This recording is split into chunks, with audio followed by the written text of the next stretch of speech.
He laughed. My son, Leo, actually threw his head back and laughed when I told him I still had a small nest egg. It wasn't a chuckle. Not a knowing grin. It was a deep, dismissive roar. The kind you'd give a child who just declared they could fly to the moon by flapping their arms. I stood there in my own kitchen, the sunlight warming the counter, a mug of coffee growing cold in my hands. I listened to my own child, the boy I had raised through double shifts, exhaustion, and quiet sacrifice, mock the idea that his 69-year-old mother might still have a say over her own life. "Mom," he said, wiping away a tear of laughter, "you don't need to worry about that stuff anymore. That's what family is for. We've got you." He glanced at his wife, Sophia, who sat scrolling through her phone, her face perfectly still, elegant, distant, bored. Leo had stopped by just to check in, but like always, the visit soon turned into what it really was, a conversation about money. This time it was a tech startup, a can't-miss opportunity, as he called it. His eyes gleamed with the restless light of a man forever chasing the next big thing. He didn't ask if I wanted to invest. He told me, as though my savings were already penciled into his business plan. I took a slow sip of coffee and studied the man across from me. This was the boy who once held my hand on his first day of kindergarten, face pale with fear, eyes full of trust. Now he sat in the chair my late husband, Arthur, had built, laughing at me, not as a mother, but as a resource. "How much do you think I have, Leo?" I asked quietly. He smirked. "Mom, you sold that little bookstore for what, 80 grand? It's admirable you got that much. Don't worry, I'll turn it into something that'll actually take care of you. 80,000. That's what he believed the Story Nook, the bookstore Arthur and I had built over 40 years, was worth. I didn't correct him. An hour later, they were gone. Sophia waved vaguely on her way out, her perfume lingering longer than her presence. I washed the dishes in silence, my hands moving with the muscle memory of years. But my mind was on a phone call from last week. A polite young man named Mr. Davies, a senior portfolio manager at my bank, had called to confirm a few details. According to his system, a request had been submitted to alter the ownership of my accounts, making Leo Vance the primary holder and financial power of attorney. There had been a clerical error. Thankfully, my name was still listed as the sole owner. Nothing had changed. Everything was still mine. I'd thanked Mr. Davies, asked him to flag my profile permanently for security, and hung up. That was 7 days ago. Leo didn't know. He thought he was in control. He thought I was a fragile, old woman with a fading bank account, a relic to be managed. He thought he could laugh in my kitchen and walk away with my future. Dried the last plate slowly, opened a drawer, and pulled out a dark green leather ledger. It hadn't been touched in 5 years. On a new page, I wrote in neat, steady script, October 16. Leo laughed. Mr. Davies called. I am still the owner. I underlined still twice, pressing hard enough to leave a mark on the page beneath.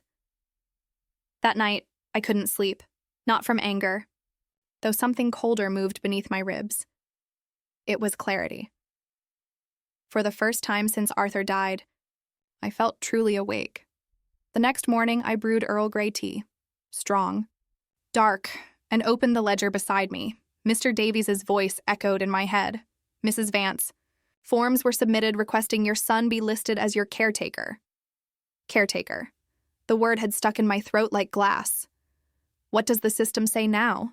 I had asked. It says you are the sole authority on all your accounts.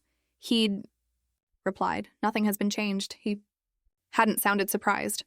Suspected mine wasn't the first call of its kind. He'd made that morning. I pulled out my old checkbook. The balance on the last stub, a utility bill. The account itself, a modest $6,214. Leo didn't know I had sold the Story. Nook not for $80,000, but for nearly $750,000. I had let him believe the smaller number, because the truth would have made me a target. It took years to sell the store. Every shelf, every worn armchair, every creaking floorboard held a memory of Arthur. But I'd sold it to a young couple, full of hope, full of love for books, who still sent me Christmas cards. My house was simple, deliberately so. Leo never noticed. He saw what he wanted to see. A lonely widow with a pension, a paid-off home, and spare funds. I opened an old file labeled Family. Inside, decades of receipts, Leo's college tuition, the down payment on his house, the loan for his failed cafe, another for his short-lived app company, each slip of paper, a quiet piece of my life. I could have called him that night, demanded answers. But what would that change? Another apology, another promise, another cycle. Instead, I called the bank. Mr. Davies, I said, "This is Eleanor Vance. I'd like an appointment, in person." "Of course, Mrs. Vance," he replied. "Any concerns?" "Yes," I said steadily. "I want to make sure no one ever tries to erase me from my own life again." The bank was all glass and steel. Impersonal. Busy. Modern. I parked across the street and watched the people rush in and out. Faces full of worry and purpose. For years, I'd practiced invisibility. That day, I decided to stop. Mr. Davies was younger than I expected. Mid-30s, kind eyes, tie slightly askew. He led me to a private office and turned his monitor toward me. "You've been with us for 42 years, he said. "That's loyalty." "Consistency is underrated," I replied. He smiled faintly. "You were right to be cautious. The forms your son submitted requested full authority, control of your investments, your accounts, everything. The only reason it was flagged was because of a security note you added years ago." I remembered the young woman who bought the bookstore. She'd told me, "Family can get strange around money. Lock your own doors." She had been right. "I'd like to make changes," I said. Mr. Davies nodded. "We can restrict access, remove secondary users, and require in-person verification only." I handed him a folded paper, a list of every account I wanted sealed. No shared access. No linked cards. He glanced at the list, eyes widening slightly. "And the family trust?" he asked. "The one naming your son and his children?" "I want it revoked," I said simply. He blinked, then nodded. "Very well, Mrs. Vance, let's begin." The house felt different when I came home. Not empty, alert, as if the walls themselves were waiting to see what I'd do next. I didn't feel angry, just tired. Deep, bone-tired. But beneath that exhaustion was something solid, a quiet stone of resolve. I sat at my table, tea steaming beside me, and reviewed the new forms. My name, Eleanor A. Vance, and printed clean and bold. Not Leo's mother. Not Arthur's widow.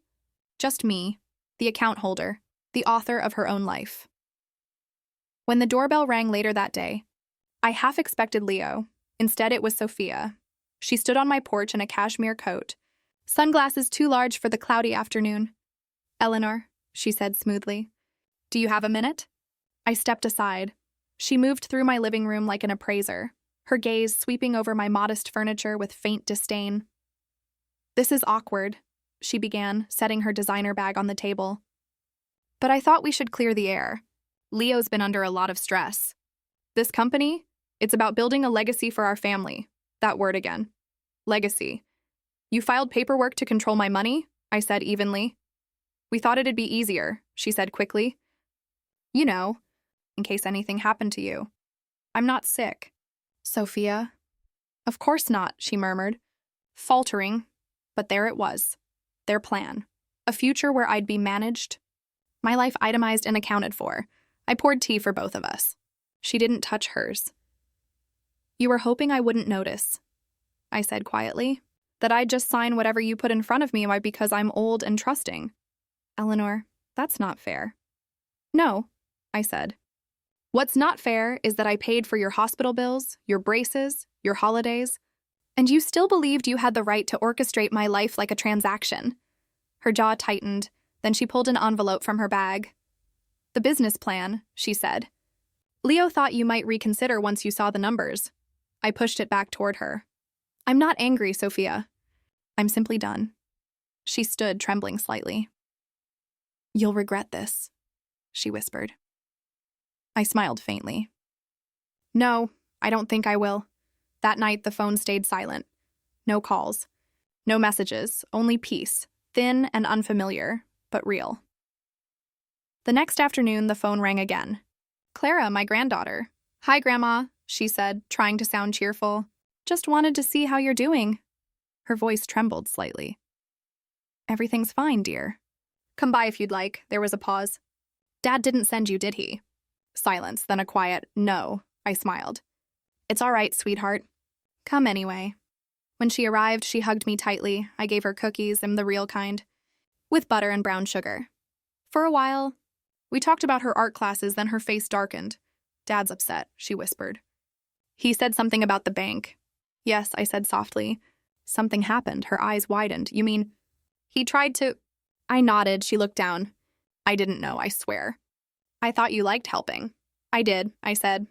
Until helping became expected. She bit her lip. He says you're being cruel. I'm not cruel, I said gently. I'm clear. I stood, took a new folder from the counter, and placed it before her. Clara M. Vance Educational Trust. She stared at it, tears welling. I don't understand, she said. You will, I told her. Someday. And you'll know it was a gift, not a test. Hey. Later that night, Leo finally called. Mom, he said sharply. What did you do? They said you revoked everything. The trust, the access. That's correct. You can't just do that. We had a system. Yes, I said calmly. A system that worked very well for you. He tried to soften his tone. Mom, this is just a misunderstanding. No, Leo, it's understanding. At last. He exhaled hard. You'll regret this. You're cutting us off. No, I said quietly. I'm finally setting boundaries. There was a long pause. Then his voice. Cold. Fine, if that's how you want it. This isn't about what I want, I said, and ended the call. The next morning, I met Mr. Davies again. I brought a tin of cookies. You didn't have to do that, he smiled. I know, I said. But I wanted to. There's a difference. We finalized the new trust for Clara, and as I stood to leave, he said, I've seen people change plans out of anger or fear. But you're doing this with peace. That's rare, I smiled. I'm not angry, Mr. Davies. I'm just done being erased. Outside, the autumn air was crisp and alive, and for the first time in years, I felt that the world had made space for me again. Because a legacy isn't what you leave for people. It's what you leave in them. The strength you show, the boundaries you set, the quiet dignity you refuse to surrender, and that legacy finally was mine.